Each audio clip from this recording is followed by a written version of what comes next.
7 मई 1861 जन्म हुआ एक ऐसे नक्षत्र का जिसने गुलाम भारत की आत्मा बदल दी। यह कहानी है रविंद्रनाथ टैगोर की, जिन्हें दुनिया ने नोबेल दिया लेकिन भारत ने आत्मा। बचपन से ही टैगोर जी का जीवन साधारण नहीं था। बड़े और प्रतिष्ठित परिवार में जन्म लेने के बावजूद उनके भीतर एक गहरा एकांत था, जैसे कोई आत्मा खुद से संवाद करना चाहती हो। उनके पिता देवेंद्रनाथ टैगोर एक विचारक थे और माँ शारदा देवी की ममता ने उन्हें संवेदनशील बनाया। लेकिन घर की दीवारों के बीच पला यह बालक बाहर की दुनिया को खिड़की से देखता रहा और शायद वहीं से उसके भीतर एक ऐसी दृष्टि जन्मी जो आगे चलकर पूरे भारत को देखने वाली थी। स्कूल की कठोरता उन्हें बांध नहीं पाई। उन्हें रटने वाली शिक्षा नहीं, अनुभव से सीखने की आज़ादी चाहिए थी। इसलिए किताबें, प्रकृति और कल्पना उनके सच्चे शिक्षक बन गए। पेड़ों की हर सरसराहट, नदी की हर लहर, हवा का हर स्पर्श उनके लिए कविता बन गया। बहुत कम उम्र में ही उनकी कलम ने यह साबित कर दिया कि यह कोई साधारण बालक नहीं, बल्कि आने वाले समय का वह स्वर है जो भारत की आत्मा को शब्द देगा। लेकिन जीवन ने उन्हें केवल सौंदर्य ही नहीं, दर्द भी दिया। माँ का निधन, एक ऐसा शून्य जिसने उनके भीतर गहराई भर दी। यही गहराई आगे चलकर उनकी रचनाओं की आत्मा बनी। युवावस्था में वे लंदन गए, जहां उन्होंने पश्चिमी विचारों को जाना, लेकिन उनका मन हमेशा भारत की मिट्टी में ही धड़कता रहा। वे लौट आए क्योंकि उन्हें केवल सीखना नहीं था, उन्हें अपने देश को समझना था। 1883 में उनका विवाह मृणालिनी देवी से हुआ। जीवन में खुशियां आईं, परिवार बसा, लेकिन नियति ने फिर परीक्षा ली।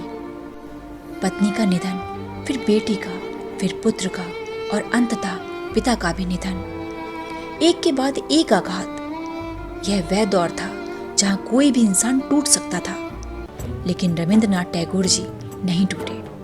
उन्होंने अपने आंसुओं को शब्दों में ढाल दिया और वही शब्द अमर हो गए। इन्हीं भावनाओं से जन्म हुआ गीतांजलि का, एक ऐसी कृति जिसमें केवल कविता नहीं बल्कि आत्मा की पुकार थी।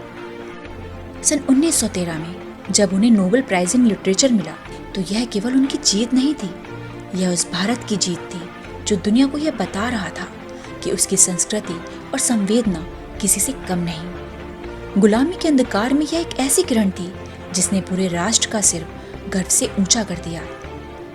उनकी कलम केवल भावनाओं तक सीमित नहीं रही, वह राष्ट्र की आवाज बन गई। उन्होंने जन गण मन की रचना की, जो आज हर भारतीय के दिल की धड़कन है।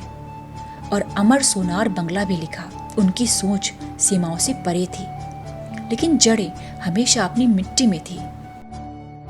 उन्होंने शिक्षा को भी नई दिशा दी।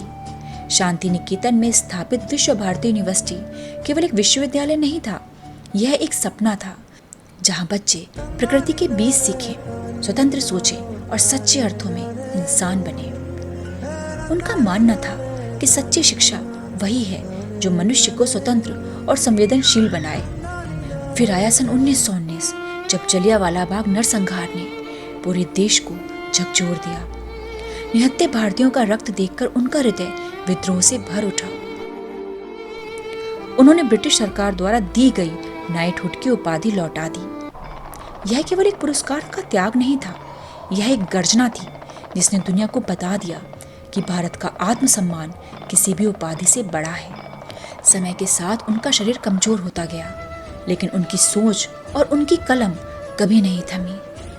वे अंतिम क्षण तक लिखते रहे, देश को दिशा देते रहे और आने वाली पीढ़ियों के लिए एक ऐसा मार्ग छोड़ गए जो आज भी प्रेरणा देता है।